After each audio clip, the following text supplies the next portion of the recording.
Bonjour. Bonjour.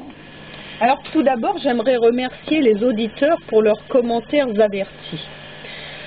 Voilà, ça c'est fait. Oui, c'est vrai. À part ça, j'ai vu que quand je parle de l'Ancien et du Nouveau Testament, je dis le Premier et le Deuxième Testament, tu vois. Bah oui, pour moi, les trois religions monothéistes, c'est comme une trilogie, tu vois, une histoire en trois volets. Il y a la première, il y a la première partie, la deuxième, et puis la troisième, suite et fin, tu vois. Je comprends. On peut l'avoir comme ça, hein. Oui, à quelque part, il y a aussi ça, bien sûr. Sinon, autre chose encore, il y a un lien qui nous a été envoyé concernant des propagandistes de l'islam. Bon, je mettrai tous les liens, ne vous inquiétez pas. Donc, des propagandistes de l'islam, dont les habits font les moines, hein. Ouais. Ils ont tout, hein. Il y a la barbe et tout, hein. Moi, j'ai rien contre les gens qui sont barbus, d'ailleurs, hein, soit dit en passant. Voilà. Alors, ces gens-là haranguent la foule avec un mégaphone, en plein centre de Limoges. Tu te rends compte? Oui, je vois, ouais. Connaissant Limoges, dans le département de la Haute-Vienne, j'imagine que ce genre d'exhibition, ça doit faire tâche, hein. Oui, c'est vrai. Ouais, ça tombe comme un cheveu sur la soupe. Attends, ils sont à milieu, enfin, non pas qu'ils ne soient pas concernés par tout cela via les médias, mais bon, tu vois, c'est ridicule, quoi.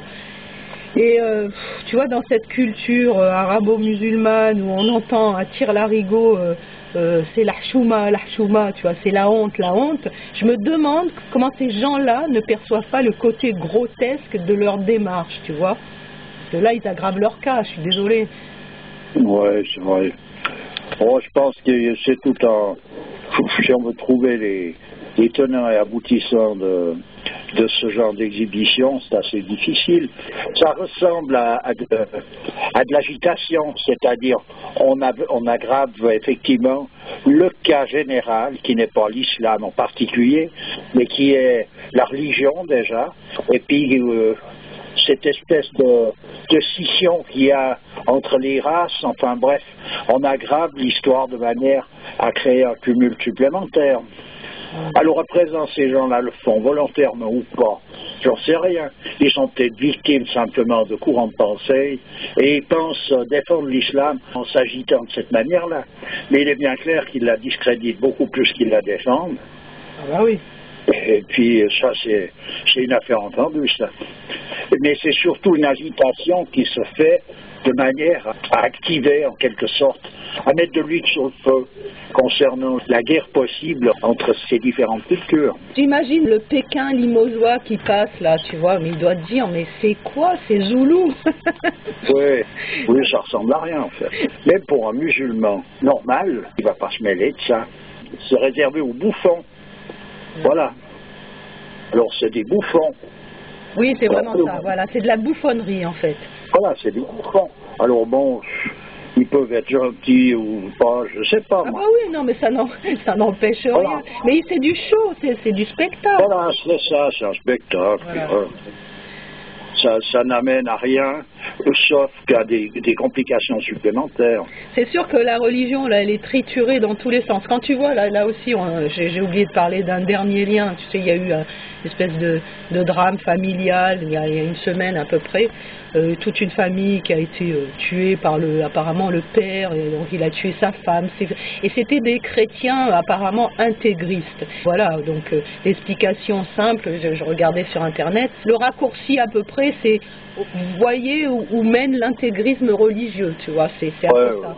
Tu vois, donc, oui, mais il y a une volonté délibérée de nuire à tout ce qui touche à la religion, parce que c'est en soi-même quelque chose qui va à l'encontre du laïcisme, donc à l'encontre en sorte de la dissolution.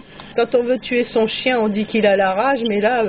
On lui inocule la rage. On lui inocule la rage pour qu'il ait la rage. Oui. Voilà. Ah bah bien sûr. Bon, revenons à la franc-maçonnerie. Pour changer, dans le constat théorie sans réalisation, tu avais abordé le thème de la franc-maçonnerie, tu te souviens? Oui. Donc un lien nous a été donné suite à cela concernant une interview de Philippe Ploncard d'Assac qui vient présenter donc son livre La maçonnerie, une interview faite par Franck Abed. On a écouté cette interview, donc est-ce que tu as quelque chose à dire là-dessus? Oui, que va dire. Disons, historiquement parlant, le personnage a l'air d'être compétent. À présent, ses interprétations, pour moi, c'est très personnel. Dans le sens que j'ai vu que, disons, en dessous du XVIIe siècle, il n'avait pas grand-chose à dire. Tout ce qui touche la partie de la franc-maçonnerie opérative n'a pas l'air de l'avoir intéressé plus que cela. Donc il parle des cathédrales comme étant un peu une vitrine pour montrer la franc-maçonnerie sur son beau côté, quoi. Mais en fait, ce qu'il faut savoir quand même, c'est que la maçonnerie moderne, c'est quelque chose qui est une déviation totale par rapport à la maçonnerie en tant que telle. Bon, ça on le sait, hein. Oui, mais il faut bien le savoir. Ouais, ouais. Dans le sens que, quand on parle de la Grande Loge d'Angleterre, c'est quelque chose qui a été mis en place par le protestantisme. On peut même citer les pasteurs Auderson et Desagliers. Ouais. C'est eux qui ont rédigé, en somme, la constitution de la Grande Loge d'Angleterre, qui a été publiée en 1723. Et ils ont fait disparaître tous les anciens documents sur lesquels ils ont pu mettre la main. Dans le but de quoi de cacher l'essentiel. De cacher d'ailleurs ce qu'ils ignoraient eux-mêmes, hein, là, quelque part. Parce qu'ils ne l'auraient pas caché s'ils en avaient connu la répercussion exacte. Voilà. C'est tout simplement pour pas qu'on s'aperçoive des innovations qu'ils avaient introduites. Et ces documents contenaient des formules d'après Guénon, par exemple, il explique qu'ils estimaient fort gênantes, comme par exemple l'obligation de fidélité à Dieu, à la Sainte Église et au roi, qui est une marque incontestable de l'origine catholique de la maçonnerie. Voilà, alors, travail de déformation, c'est des protestants qui l'avaient préparé en mettant à profit les 15 ans qui s'écoulèrent entre la mort de Christophe Wren, le dernier grand maître de la maçonnerie ancienne, en 1702, et la fondation de la Nouvelle Loge d'Angleterre en 1717. Voilà, donc ça, c'est suffisamment important pour qu'on le signale quand même. Oui, c'est sûr. Ensuite de ça, il fait donc un lien entre la franc-maçonnerie et le judaïsme, entre l'islam et le judaïsme, et que tout est issu du judaïsme. Il faut aller plus loin que ça, dans le sens qu'il faut dire pourquoi et quel est le lien en question. À un moment donné, l'esprit qui s'est manifesté dans une religion ou dans une autre s'est manifesté de différentes façons, mais il s'agit bel et bien effectivement du même esprit. Bah oui, ça prend le nom de judaïsme, de christianisme, d'islam, mais c'est de la même chose qu'il s'agit. Voilà, dans le sens de l'esprit. Dans le sens de la manifestation, non, mais dans le sens de l'esprit, oui. Dans le sens que l'esprit qui est représenté par le Christ dans le christianisme est représenté par le Coran dans l'islam, par exemple. Il faudrait mettre un peu plus d'explication pour ne pas rendre péjoratif, en fait, cette filiation. On dirait que c'est une bande de marlous qui ont suivi un trajet depuis la nuit des temps. Non. Non, les marlous, c'est de nos jours, c'est fort possible parce qu'on vit cette époque, mais on ne peut pas considérer les choses à partir d'une certaine époque antérieure avec la mentalité actuelle. Oui.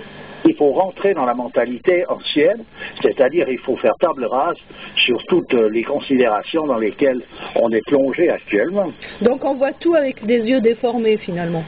Alors, je dirais que ce livre a l'air d'être un travail d'érudition intéressant sur le plan historique, mais très discutable sur le plan de la signification, avec beaucoup de partis pris. Voilà. Donc c'est un travail d'historien avec des partis pris. C'est un parti pris dans le sens que c'est un point de vue profane, voilà. Oui, d'accord. Bon, un point de vue profane étant lui-même un parti pris. D'un point de vue sacré, on n'aborde pas les choses de la même manière. Et comme il s'agit de quelque chose qui doit être abordé d'un point de vue sacré, comme toute chose, si on veut comprendre la signification réelle, pour moi, ça n'a pas d'intérêt. En fait, c'est le parti pris, c'est que tout est vu à la lumière du laïcisme, si on peut parler de lumière. Oui, donc il y a l'obscurité, quoi. Oui, voilà. D'accord. Je pense qu'il y a mieux à faire, à remonter la filière de manière à comprendre ce que pouvait être cet esprit compagnonique, ce que signifiait ce grand architecte, et en soi-même quelque chose de parfaitement orthodoxe dans le cadre d'une religion, d'une tradition, il n'y a rien qui va à l'encontre, mais qu'actuellement on a utilisé ça à mauvais escient, tout simplement par incompréhension, qu'on fasse une spéculation sur des considérations qui sont finalement arbitraires par rapport à l'origine des choses, c'est un autre jeu, c'est une autre histoire, je ne peux pas rentrer là-dedans, parce que ça n'en finit plus, c'est un marasme. On voit très bien d'ailleurs ce qui en est dit. À présent, moi je ne sais pas, je ne veux pas juger de la franc-maçonnerie moderne dans son ensemble, il y a certainement des gens fort intéressants là-dedans. Mais enfin, on sent bien que, en tout cas, ce qui en est dit, c'est une usurpation d'identité, tout simplement. Ça ne ressemble plus du tout à de la franc-maçonnerie, ça n'en a plus que le nom. Une contre-initiation, et en tout cas une pseudo. Voilà. En fait, c'est un cours magistral sur la franc-maçonnerie, quoi. Disons que c'est beaucoup de travail, ça a demandé beaucoup de travail, mais pour finalement ne pas dire grand-chose. Et je ne vois pas où ressort la vraie signification de la franc-maçonnerie opérative qui, elle seule, finalement, est intéressante. Le restant, c'est une déviation. On ne va pas se préoccuper d'une maladie, on s'occupe de la santé, plutôt. Ouais. Voilà. Il est vrai qu'à aucun moment, on ne perçoit l'omniprésence de Dieu dans toutes ces explications. Alors que c'est primordial. Ouais. Simplement, l'esprit qui est antérieur au XIVe siècle est souvent impénétrable pour les historiens. Moi, j'ai connu des historiens qui étaient des personnages très érudits et qui se donnaient une peine énorme. Simplement, ils ne pouvaient pas rentrer dans la signification de ces époques-là. C'est pas possible. Ils voyaient ces époques avec les yeux de personnages de notre époque. C'est pas possible. La seule solution, c'est justement d'avoir une disposition permettant de pénétrer l'aspect sacré des choses, de façon qui est cet aspect-là en question, qui est l'aspect principiel, et il n'y a aucun changement dans le temps. Le temps n'a pas d'atteinte sur ces choses-là. Le temps ne peut pas atteindre le sacré. Et une petite métaphore là pour nous faire comprendre cette manière de décrire les choses. Tu vois, par exemple, c'est comme faire l'autopsie d'un cadavre pour essayer d'expliquer ce qu'est la vie. Oui, c'est ça. Je crois qu'on en avait déjà parlé de ça. Ben oui, justement. Mais est-ce qu'on peut utiliser cette métaphore pour un petit peu décrire cette manière de... Oui, c'est un peu l'analyse d'un morceau de fil de cuivre qui permettrait de découvrir l'origine de l'électricité. Oui, voilà. Voilà, c'est un peu cette façon de faire qui amène inévitablement à quelque chose d'obscur. Donc circuler, il n'y a rien à voir. De cette manière-là, on n'arrive pas à comprendre ce que représente réellement une chose. Non, il faut aborder ça d'un autre point de vue. C'est un savoir d'un autre ordre. C'est un savoir initiatique qui permet de toucher en quelque sorte des connaissances réelles et non pas une accumulation de faits appendus les uns aux autres avec des dates plus ou moins discutables. Oui. Voilà. À part ça, il y a, je l'ai déjà dit, mais je le répète, Raoul Vergès, il écrit parce que c'est un compagnon qui, lui, sait de mettre exactement le ton qu'il faut sur le plan historique même. Voilà. Il a écrit des tours inachevés concernant les cathédrales. C'est un cours d'histoire qui va au-delà de toutes les histoires qu'on nous raconte dans les écoles. Donc finalement, on peut mettre en opposition le savoir initiatique, le vrai savoir, au savoir universitaire qu'on t'enseigne dans les écoles. Qui n'est que le reflet du vrai savoir, pas le reflet finalement. C'est même pas un reflet. Je dirais que c'est une ignorance à côté de ce vrai savoir. Carrément. C'est pas pour dire que dans les universités tout est de l'ignorance. Je veux dire simplement que sur le plan des significations, quand on touche à quelque chose où on veut comprendre au-delà de ce qui est visible, c'est pas là qu'il faut aller chercher. Il n'y a rien. Là, il n'y a strictement rien qui nous permette d'être un support pour comprendre quoi que ce soit. Donc, au contraire, c'est une encoupe. Donc, savoir initiatique versus savoir universitaire. Ça n'a pas de commune mesure. On ne pourrait même pas parler nécessairement de savoir. Ah oui, alors on va dire savoir initiatique versus ignorance universitaire.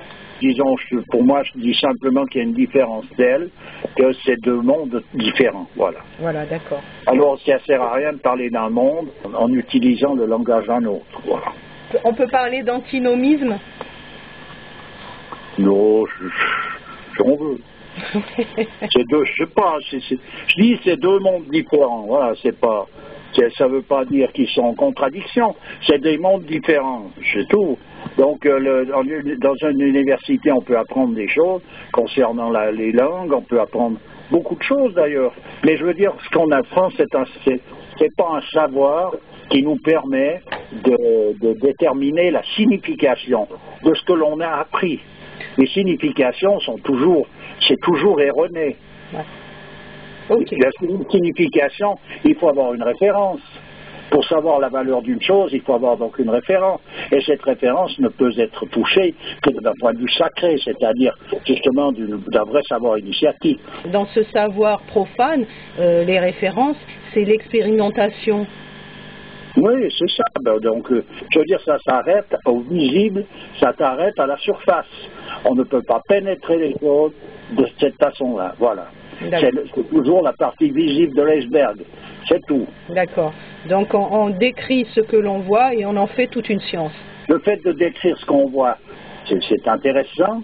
À présent, c'est un point de vue, tout simplement. Mais j'entends ce que l'on voit ne nous démontre pas la signification de la raison, disons, on pourrait dire la raison pour laquelle on voit ça, ou cette chose-là est visible. D'accord. Ok, voilà. Bah, écoute, je te remercie, je te souhaite une bonne journée et à bientôt. Eh bien, à bientôt, c'est toujours avec plaisir. Allez, au revoir. Au revoir.